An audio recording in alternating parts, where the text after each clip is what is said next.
What exactly are the physical benefits of fasting? Since fasting mainly involves in abstaining from food, drink, and sex from dawn up to sunset, here we realize that the stomach is the main organ of the body which has the maximum diseases, maximum ailments. That's why beloved Prophet Muhammad said.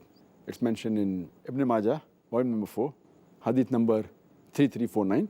Our beloved Prophet said that there is nothing better that a son of Adam can fill in the container with more evils than the stomach.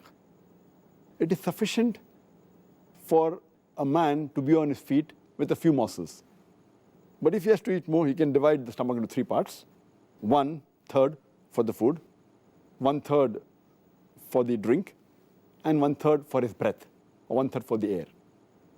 So what we realize that the maximum diseases originate in the stomach because it's house for bacteria. And the food that we eat, it enters the stomach. From the stomach, it gets digested, goes into the intestinal tract. Then the food nutrients enter the bloodstream and then goes to almost all the different organs of the body. And we realize that the stomach is working continuously throughout the life. It never gets any rest. When we fast, this stomach, which is a very delicate organ, though it's very delicate, it is a very complicated organ.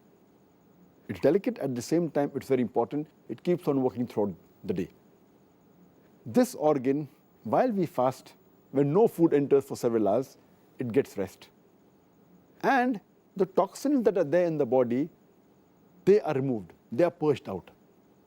So fasting is a very good way that physically it's beneficial for the body, it removes all the toxins, and it helps in various diseases. What about the psychological impacts upon the human psyche regarding fasting? I think that's very important. As far as the psychological dimension is concerned, fasting helps in patience, forbearance, and perseverance. It helps a person to increase his self-control, his self-worth. It helps him to increase the self-reflexivity. Also, the self-training and discipline is improved. The main psychological benefit of fasting is the increase in patience and perseverance. And it can make a person who says, I cannot do, it can make him say, I can do. And fasting helps in the conditioning of the heart, body, mind, and soul. It improves the overall dimension of the human being. And fasting is a sort of training. It even helps in behavioral change. And changing a behavior is very difficult. A person who's used to a particular behavior, to change a person's behavior is very difficult. It is, as we say, that the best type of jihad is jihad fi nafs. That is, striving against your own soul. So to change the habits is one of the things which is most difficult, which fasting can do. And since jihad, that is going in the battlefield, is of utmost importance and required, if you cannot do jihad, if you cannot strive against your own soul, how can you strive against the enemy? So therefore, fasting helps in that dimension. That's the reason fasting was made fard before jihad. Fasting was made fard 15 years after Prophethood, in the 2nd Hijri. And next year, 1 year later, jihad was made fard. So Allah subhanahu wa ta'ala first wanted to train and make the Muslims fit psychologically with the help of fasting. And then the qital part was made first, so psychologically it's very helpful. And normally, a human being, he eats 3 meals in a day. In a week, about 21 meals.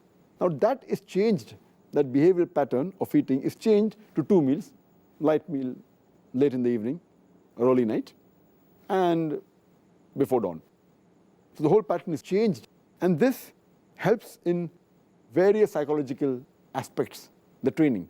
And today psychology they tell us that if you can control your hunger, you can control almost all your desires.